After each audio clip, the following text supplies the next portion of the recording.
వారు సులభంగా డబ్బులు సంపాదించాలనే ఉద్దేశంతో వారి వద్ద ఉన్న ఫోన్లలో ఇన్స్టాగ్రామ్లు చూసి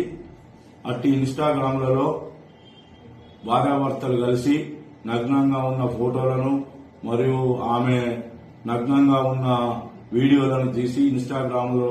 పోస్ట్ చేయగా అట్టి పోస్టులను చూసి చాలా మంది యువకులు వ్యాపారస్తులు అట్టి వాటిని చూసుకుంటూ ఆమెను ఫాలో అవుతూ ఆమెకు మెసేజ్లు చేస్తూ ఆమె నంబర్లు తీసుకొని ఆమెను సెక్స్ లో పాల్గొనాలని చెప్పి అడగగా ఆమె దానికి సరేనని ఒప్పుకొని తన ఇంటికి దాదాపు సుమారు 100 మంది వరకు పిలిపించుకొని వారితో నగ్నంగా సెక్స్ లో పాల్గొంటూ అట్టి సెక్స్ లో పాల్గొన్నట్టున్నటువంటి వీడియోలను తన భర్త తన ఫోన్ ద్వారా వీడియో తీసి అట్టి వీడియోలను ఫోన్లలో బంధించి వారు రమ్మన్నప్పుడల్లా రాకపోయిన ఎడల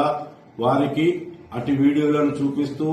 బయట జనాలకు వైరల్ చేస్తామని లేదా మీ బంధువులకు ఇటు వీడియోలను చూపిస్తామని బ్లాక్మెయిల్ చేస్తూ వారి వద్ద డబ్బులు గుంజుతూ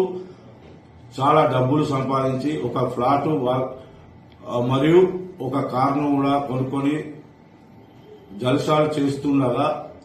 అందులో ఒక వ్యక్తి వారితో బాగా చనువుగా ఉండి గత సంవత్సరం నుండి దాదాపు 12 లక్షల వరకు రూపాయలు అతనికి భార్యాభర్తలిద్దరికి ఇచ్చి వారి లోన్లు